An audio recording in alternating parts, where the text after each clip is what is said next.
Okay, here we go. Well, welcome to Training Camp 2021. Our guys are extremely excited. They all poured into the building yesterday, and we had some awesome meetings, expectation meetings, and just a lot of stuff that we have to check off the box. But the guys have just been, they're ramped up and ready to go. It's fun to watch them out there competing, and it's been really cool to see. We really established how we practiced last fall and then this spring. And now our guys are not missing a step in terms of the tempos and how we stay on our feet. And we really pride ourselves on practicing like pros. And so it was awesome watching those guys fly around today, staying on their feet, making sure we were keeping each other healthy. Couple announcements here, and then we'll go to questions. So, unfortunately, Mickey Ayu and Will Latu have both had some personal and family issues that they're dealing with, and they're no longer going to be a part of our football team. We wish both of them the best. And then on a positive note, Zion, I'm sure you guys saw out there, is way ahead of schedule, and he will for sure be seeing the field in 2021. It's been exciting watching him. We knew he was going to attack his rehab, and he is way ahead of where our doctors thought he was going to be. So we're excited about that. Questions? When you say we will see him playing in 2021. Right. I mean, thinking more likely a bowl game, regular season? No, regular season. Regular season? Yep, regular season. When did you find that out? Just through his progress of how his rehab has been going and how he has just beat all the benchmarks that the doctors and our trainers have laid out for him. He's beaten every single one of them, and it's just been awesome watching his progression. Is it something where it may have been not as serious as originally thought? No, I wouldn't say that. It's more about how he attacked his rehab and his positive mindset and the work that he's put in. I mean, I remember the day he got injured, he's smiling and he was like, "Coach, I'm going to come back way quicker than the experts think." And sure enough, that's going to happen. Have you given it like an updated timetable on, a month or however many more weeks? I'll just say our opponents better be ready for him. When can he start practicing, you think? What's the... Yeah, well, you guys will see him, I'm sure, or you guys will hear about it when he starts to get out there a little bit. How much of that is his drive too? Because a lot of guys, as you know, if you're a draft prospect, could choose to sit out a season or train on the side. That's been a big thing in recent years, just wanting to come back to this team rather than thinking of his future in that way. That's a good point, Mike. It's all really his drive and his competitiveness and how he's itching and scratching to get back on the football field. I mean, that's what it is. He's been in that weight room, in the training room every single day, bugging our trainers. What can he do extra? His body looks great. He's at the weight he wants to be at. He looks slimmer, faster, more explosive. I'm sure you saw him out there with his cleats on today. I mean, it's just awesome to watch, and it's awesome for the rest of our team to watch how you attack your rehab and how you get your body back right after an injury like he had. How does that change the prospects and the outlook for the team to know that a player of that caliber will eventually be back? I think it's it definitely gives a boost to everybody. I more look at it as, hey, here's an example of how you attack your rehab. Injuries are a part of football. We're going to have more injuries here during training camp. I'm hoping they're not devastating, but this is football. It's a violent game, but it's how you attack your rehab and how you battle back. And he had the right state of mind of how to get back from a devastating injury. And so it's more pointing to that example of, hey guys, you see how he did it? You see how he's ahead of his timetable? When it does happen, you get injured or you have a slight injury or you're hurt, you need to attack it like he did, and you're going to get back as fast as he did. Did you guys ever figure out how he did it? Because you said it's like non-contact. Yeah, it's non-contact. Yeah, that's just. I mean, those injuries that he has like that happen in high school, the NFL level, and college, they're usually non-contact. I don't know if anybody has the answers of how those tendons go like that. I blew my patella tendon and it was non-contact. Nobody touched me back in 2011. I still don't know how it happened. We talked a lot last year about the protocols that the kids had to go through. They couldn't see their parents after games, things like that, team hotel, blah, blah, blah. How much of that are they still dealing with, or is that all kind of over? I mean, what's the restrictions now on them? Yeah, I mean, not to go through all the protocols. I don't have them all sitting here in front of me, but it's definitely better. I mean, you didn't see anybody out there with a gator or a mask on, so that's awesome. We're outdoors, and we're up to like 95% vaccinated on our team now of our players, which is awesome, which is phenomenal. There's still going to be some restrictions. We still got to be smart. I mean, everybody's heard there's these different variants are running around the world now. And so we're not completely through COVID, and but there'll be still some protocols that we still have to go through to make sure we don't get that virus in the building again. And do kids get to see their parents after games now, or is that? Yes. They can. Jimmy, you mentioned Zion. He's at 260 now, and that's the way that he wants to be on. Yeah, how do you think he's going to be a different player at 260? He was obviously explosive at 280, but how is he going to be a different player now? I think he's going to be even more explosive. He is also going to is going to limit his injuries being at that weight. This is a way better weight for him, being at that lower streamlined weight.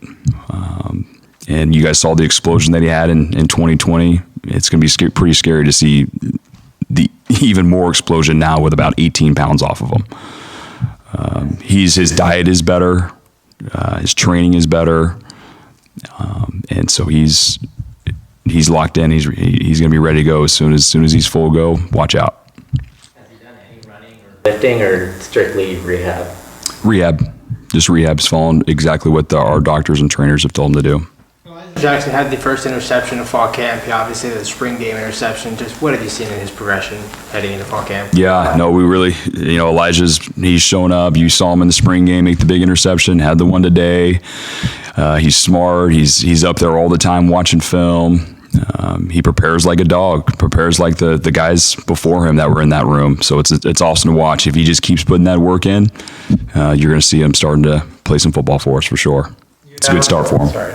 You announced that you lost 2 inside linebackers. How do you feel about the depth and what you have, and do you feel like you have enough in that room right now?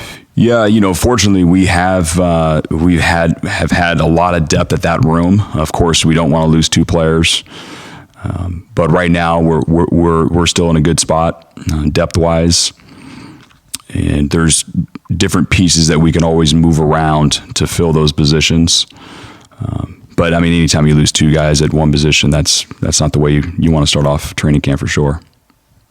Jimmy, last year was just so crazy, disrupted. Is the sense of normalcy settling back in, like the normal camp looks like a full season? It does. It definitely feels normal. So last night we had our first team meeting in our team room since March of 2020. And everyone was hooting and hollering, including myself. I mean, this thing has been unreal, as you guys all know, for the last year and a half. It does feel there's a sense of normalcy, but also we have our guard up as well. We're not just completely relaxed going, oh, okay, this whole thing's over with, and we know it's not. We've all heard of the breakthrough infections, and we're not completely 100% vaccinated, and so we got to make sure those guys are following the proper protocols to make sure they're not dragging the virus in the building. And so there's going to be some things ahead of us, I'm sure, that that are still going to be COVID related that we're going to have to deal with. But it feels way better than last year. Do you find yourself trying to convince the players that don't want to get a shot to get a shot? No, not at all. I mean, all I've done this whole time is just lay out the facts. Just lay out the facts. And actually, the doctors lay out the facts. The doctors come in, they lay out the facts. Our trainers, our professionals, they come in and they lay out the facts. Here is the facts of the case of why you should get the vaccine. And then it's on our staff and our players to make their own personal decision whether they're going to get vaccinated or not. I saw where Mike Zimmer came out the other day, coached the Vikings, and was clearly frustrated with Kirk Cousins and other players that didn't want to get the shot, and he was sharing those thoughts publicly. Are you frustrated with the players that won't get vaxxed? I'm not at this point. No, I'm thankful. From what I'm hearing, we're way ahead of a lot of teams in our conference and around the country in terms of the percentage of players that we have vaccinated. So I'm actually very thankful that our players listen to these professionals, listen to the facts, and didn't listen to some article on some social media or whatever they're looking up. And each person has their different reasoning, whatever that is. But it's everyone's individual right to decide what they want to do, what they want to put in their bodies. But I'm more thankful that we are at the percentage that we're at, and that almost 96, 97% of our team is vaccinated, which I think is a huge win. Doesn't the school require all students to be vaccinated? When fall quarter begins. With this camp compared to last year you just couldn't do as much. What are some of the things that you're able to do now that you wish you would have been able to do last year? I mean, the big one is we're not on Zoom. We're in team meeting rooms now. All the position groups are back in their normal position rooms now. And there's a sense of normalcy just right there. Having close human interaction, having a team meeting, having a gathering, getting that chemistry with each other in person. That's what everybody was missing last year. And now we're starting to get that in the last 24 hours with all of our meetings yesterday and the start of our team meeting this morning. And then we'll have 2 more team meetings, later today in the afternoon tonight. Just building that chemistry and that bond in person. That was the biggest thing that we were missing last year. What do you want to see from the safeties? Because obviously you return a lot of players and guys with experience, but maybe not full-time starters. Just how do you feel about the safety position going into camp? You said the safeties? Yeah, no, we have some guys back there that have played. We look at Cam Williams and Asa Turner. We have guys that have been here and have played multiple games, but we also have some guys that are making progress and are going to have an opportunity to go in there and be starters as well. You can think a guy like Julius Irvin, who showed up today, and Dom Hampton, who also showed up today. We feel we have a couple of veterans, but we also have some really talented players that are going to be pushing to be starters. What does Asa need to do just to take that next step or to get more involved, maybe get some more reps? I think he's at a point now where he's heard the calls over and over and over, and now he just got to play at a higher speed. And that's what happens. As soon as you figure out the technique, you figure out our calls, and now you got to stay ahead of what the offense is trying to do to you. And I saw a little bit of that today. I can't wait to watch the film. He did flash today, but that's where he really needs to take the next step. And same thing with Cam Williams. I mean, those two guys that have been here for a while now, they need to play quicker and faster than the younger guys. Jimmy, just to clarify, those 2 linebackers that have left the team for family reasons, is there any opportunity for them to come back, or is the door kind of closed on them at this point? Yeah, no, I wouldn't say the door is closed at all, but we are very respectful of what they're dealing with, and we pray for them to get themselves better and their family better. The door is definitely not closed, but we don't think they'll be a part of our team this fall for sure. Coach, it always takes longer for your big guys to really take that leap, and a lot of times it takes till the 3rd year in the program. But you've got some defensive linemen who haven't seen a ton of time, Jacob Bandis and a couple of the other guys. Can you talk a little bit about how they're coming along and how high should the expectation be for those guys? Yeah, so we have 2 players that have played considerable amount of football for us, in Taki and Thule.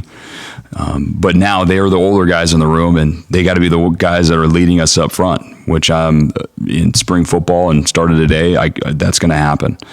But yeah, you're right. And then after that, it's a big drop off. We have some younger guys that need to step up and be those core inside defensive linemen for us. The cool thing is we have some talent there. It's just untested talent. And we got this whole month right here to get those guys better, get those guys learning our calls, learn how we play, and get us ready for game 1. Jimmy, is there a preferred timeline for when you'd like to solidify the QB situation? Well, Dylan Morris is our starter. Dylan Morris is our starter, so it sounds solidified to me.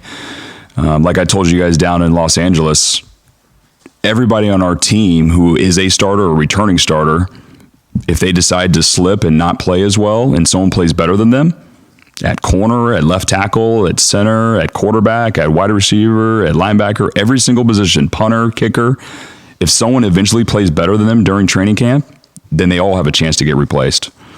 But I feel very confident in our quarterback position right now. Dylan Morris is our starter.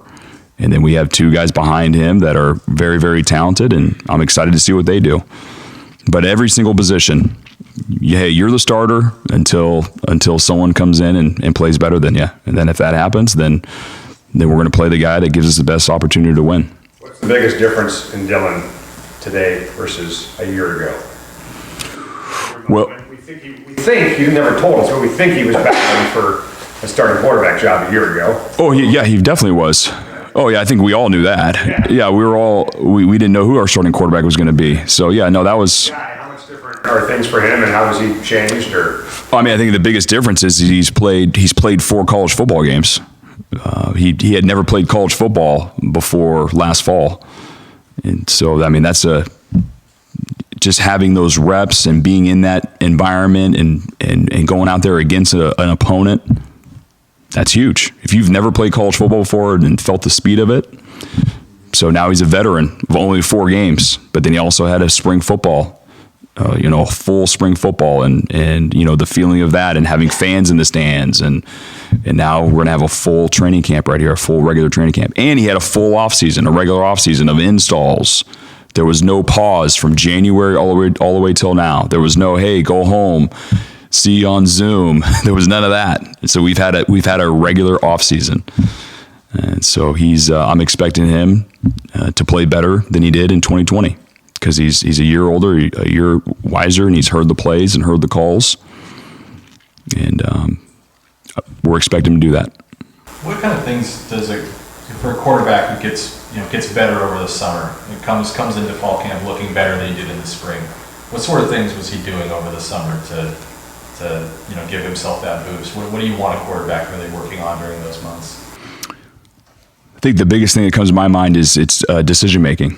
Quarterbacks have to be great decision makers, and the more he hears the calls and knows what he's looking for in a defense, and be able to put the ball in the right place, be able to get us out of a bad play into a good play, or if we have a good play and sees the defense and we want to stick with the play and be able to stay with the play, he's got to be a great decision maker. He's got to go through his reads. And so now he's going into his second year now of being able to play college football without redshirting, and he has taken that next step because now he's seen it that much more times. And so repetition after repetition, practice after practice, film session after film session, the more all that piles up, you're going to get better. And Dylan works at it, and he's going to be a better quarterback in 2021 than he was in 2020. Sam Heward looked about as comfortable as we've seen him since he showed up here. Would you agree? I would totally agree. And that's, it's almost the exact same spiel that I just said about Dylan Morris. So, Sam Heward came in here in spring football, and then all of a sudden he's seeing a defense that he's never seen at the high school level. He's seeing big-time players at every single position that he didn't see in high school. And so that's the whole process. He needs to be better today than he was in spring. And you guys saw that. Without me even watching the film, I saw that just today. And then tomorrow he's going to be better, and the next day he's going to be better. All of our guys, it's not going to be perfect as we go through training camp at any position. But, speaking of Sam Heward is better today than he was in spring, and he's going to be better at the end of training camp than he was today. Jimmy, anything in particular that stood out to you about Sam today that you saw progress from the spring? I would, I'd have to really go back and watch the film, which I'm going to do right when I'm done here, to really answer that question thoroughly. But just at a glance, because you guys see us how we split up and give guys lots of reps. I saw a bunch of completions. I saw some completions downfield. I saw him staying with run plays when he's supposed to stay with a run play, and I saw him commanding the huddle. I'm hearing his voice. The O-lineman listening to him. It didn't sound. That's another thing is you coming from high school. You're reading a a billboard on the sideline. You don't have to say anything. You don't have to call the play in the huddle. That's a huge transition when you go into college or you go into the NFL and you're running pro style offense. And so for him to regurgitate the call, for the offensive lineman to hear it, the running backs, the receivers, the tight ends, and he says it with confidence and breaks the huddle, I saw a big difference there. You said that last year you didn't know who your quarterback was going to be, and I take a look at the running backs. How are you going to sort that out? Yeah, I love having depth at every single position, and we definitely have a lot of depth in our running back room. I think, and also, running backs get injured. Knock on wood. I'm hoping we don't get running backs injured, but it's nice having that much depth. And so if we do have somebody go down or just a little bit tweaked, we can put a fresh running back in there and get after it. Rich Newton, though, just to finish up on that, Rich Newton started off. He's had an awesome offseason, really good spring football, and then today, we're just in pajamas today, but it's just fun watching him run around. His body looks his best I've ever seen it. He's lean, he looks fast. Expecting Rich to have a big year. Is it fair to say he's the starter? Yeah. We have a bunch of guys that could be starters. You talk about Sean McGrew and Kamari Pleasant, Rich Newton, guys that have played a lot of football around here. It's fair to say he's going to get a lot of carries in a lot of our games. I'll say that. Well, you said whoever started last year is still the starter this year until somebody knocks him off. Who was the starter running back last year? It's hard to even tell. Yeah, it is hard to tell. Yeah. First quarter Montana, you guys will figure it out. Hampton obviously had a big spring. What does he just need to continue doing to be able to really seize one of those positions? He just needs to keep being detailed in all the coverages and the schemes that we're doing. And you guys see his measurables. They look awesome. His speed, his height, all that. But that safety, especially that safety position or anywhere, but really in the back end, if you make a mistake, it could be an 80-yard touchdown for our opponent.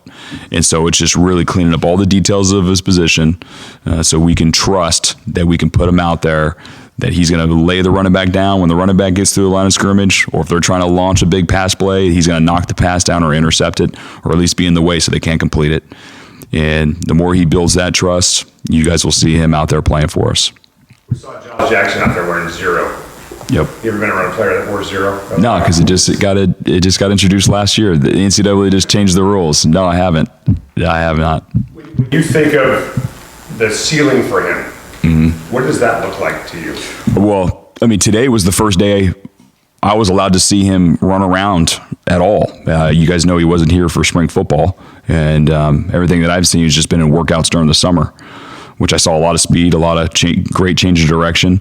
But today was the first day I got to see him, actually run our plays and break out of the huddle. And I think he's going to get faster and faster the more confidence he gets in hearing the call and know what he's supposed to be doing.